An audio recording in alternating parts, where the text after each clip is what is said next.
Well, I was talking with Dallas a couple of days ago about monastic friend of ours who this time last year didn't know where she was going to live, and didn't have a monastic community where she could be, and so it was quite a precarious position. And Dallas was just saying that this year she is in a really good condition, a really good place that supports her Dharma practice, and she has all the requisites for practice, and that's looks like that will be so for the next several months. And I made the comment, it's like, oh, sometimes impermanence is our friend.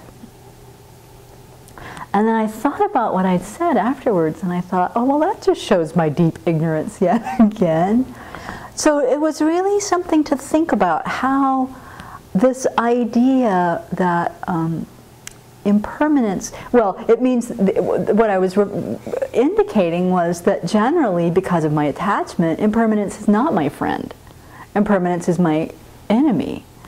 And so it was an indication to me that I need to go back to, again, thinking much more clearly about impermanence.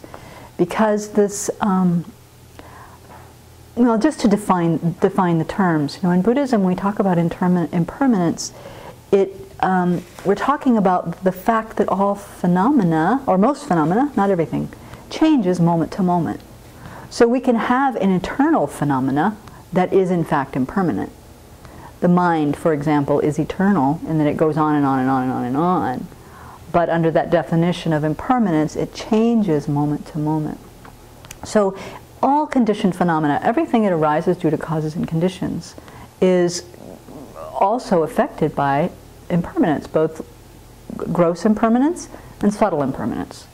So gross impermanence is, the most obvious example of gross impermanence is death, that we are all going to die. Our cup breaks, the building falls down. That is gross impermanence. And then subtle impermanence is, the example that electrons whirl around the nucleus of an atom, constantly in motion. So we know that scientifically, that everything is in motion, but we don't for a second actually believe that on a physical level. We might believe it intellectually, but we don't live like that. So it just made me really think how important it is for the equanimity of mind to hold impermanence as something that is simply so. It's just the way things are. Right now it's fall at the Abbey. It's a very beautiful fall, but I've heard many, not just people here, but many people in the region lately going, oh, I'm not ready for summer to go. We're clinging to something that's already gone. And although it's not a great suffering, unless people are really angsting out over their gardens or whatever, it's a little bit of suffering in the mind that by holding that things just change, we don't have. It gets bigger when we talk about people leaving. It gets bigger when we talk about illness. It gets bigger when we talk about our own aging and feeling the creakiness of the knees, or the strength of doing the forest work that's different from the strength of doing the forest work last summer.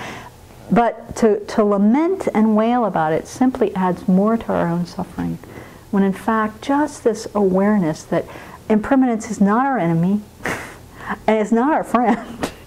It just is. It is just the way things are, constantly, constantly in motion. And to rest in that actually brings tremendous relief to the mind. So, as I decided in reflecting on, my language is reflecting to me that I'm not being so clear about this basic acceptance of impermanence, the best antidote is to meditate on death. To meditate on my own death, to meditate on the death of the people I'm the closest to meditate on the deaths of the people that are difficult to be with, to just go over and over and over the most gross and in some ways horrifying aspect, scary aspect, to get increasingly familiar constantly with this fact. And as Venerable often says, when we're aware of death and the petty issues of the day, they really do just collapse. There's no energy for them at all whatsoever, and I know that from my own experience. So I was just thinking about how to relieve our minds from the little bit of that's going on all the time, is this meditation on death. and a flat out acceptance of impermanence and change.